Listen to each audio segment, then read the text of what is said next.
Hello student, science academy কেয়ারে তোমাদের সবাইকে স্বাগত। আজকে নবম দশম শ্রেণীর উচ্চতর গণিতের দ্বিতীয় অধ্যায় একটি কি বহুপদীর অঙ্ক নিয়ে আলোচনা করব।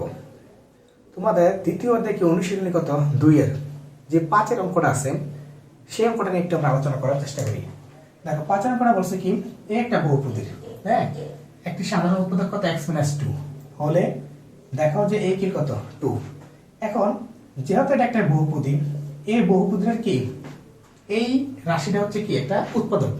আপনি কোন একটা বহুপদীর যদি একটা রাশি উৎপাদক হয়ে থাকে তাহলে কি ওই রাশিটাকে যদি আমরা এই বহুপদীকে ভাগ দিই তাহলে ভাগশেষের মান কত আসবে? অবশ্যই 0 আসবে।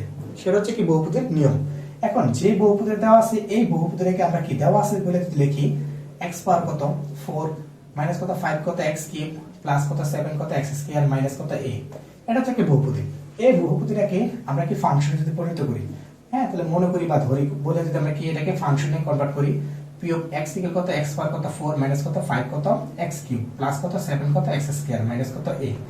যে বহুপদীটা দেওয়া থাকে এই বহুপদীটাকে একটা ফাংশনে রূপ দিতে হয়।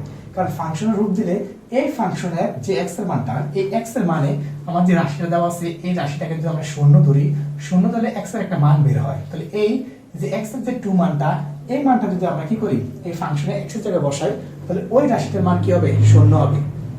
মানে এই বহুপদীটাকে এই x - 2 দ্বারা ভাগ করলে ভাগশেষ যদি 0 আসে তার মানে আমরা বুঝতেছি ফাংশনের কত x এর মানটা কত 0।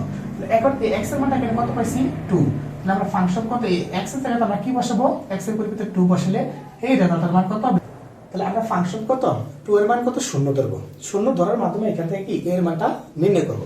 তাহলে এখন এই x এর জায়গায় যদি আমরা কি 2 বসাই, তো 2 বসানোর আগে আমরা কি জিনিসটা বলতে পারি যে x মাইনাস কত 2 এই রাশিটি x মাইনাস 2 এই উৎপাদকটি, এখানে উৎপাদক বলছে, হ্যাঁ, এই উৎপাদকটি, হ্যাঁ, ফাংশন কত x এর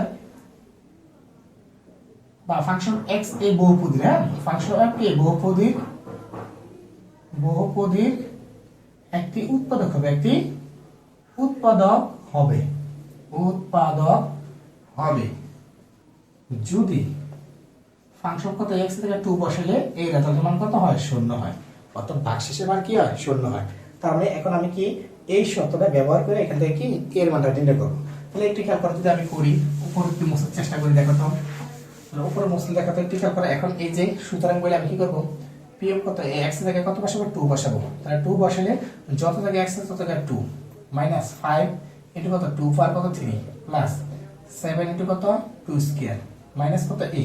এখন এই রেজাল্টের মান আমরা কত ব্যবহার করব? 0 ব্যবহার করতে। 0 যদি ব্যবহার করি তাহলে একটু খেয়াল করে এখানে 2 পাওয়ার 4 মানে কত 16 মাইনাস 5 ইনটু কত 2 পাওয়ার 3 মানে কত 8 প্লাস 7 2 স্কয়ার মানে কত 4 মাইনাস কত a। এই মাইনাস a টা যদি এই সাইডে নিয়ে আসি তাহলে প্লাস আর a, তাহলে এখানে পাইতেছি কত 16, হ্যাঁ, 5 টা কত 40 প্লাস কত 4 টা কত 28, ঠিক না? তাহলে এখন যোগ বিয়োগ করলে দেখো তো এখানে কি পাইতেছি আমরা?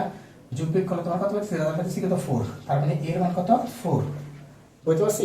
এই অঙ্কগুলা মূলত যেগুলো বহুপদীর কি সাধারণ উৎপাদক দেওয়া থাকে সেই অঙ্কগুলা কি মূলত আমরা এভাবে করতে হয়। হ্যাঁ, আমরা বলি যখন একটা কি বহুপদীর একটা সাধারণ উৎপাদক দেওয়া থাকবে তখন ওই সাধারণ উৎপাদকটাকে আমরা কি মনে মনে 0 ধরবো। 0 ধরার পরে যে মানটা বের হবে ওই মানটাকে আমরা কি করব? ওই ফাংশন কত x এর জায়গায় বসাবো। বসে কি এই ফাংশন x এর জায়গায় বসানোর পরে কত আছে? ফাংশন 2। এই 2 এর মানটা আমরা কি 0 ধরবো। 0 ধরার মাধ্যমে যে চলক বাকি কনস্ট্যান্ট মানটা থাকবে সেটা বার করব। হ্যাঁ, আশা করি বুঝতে পারছি ক্লাসটা।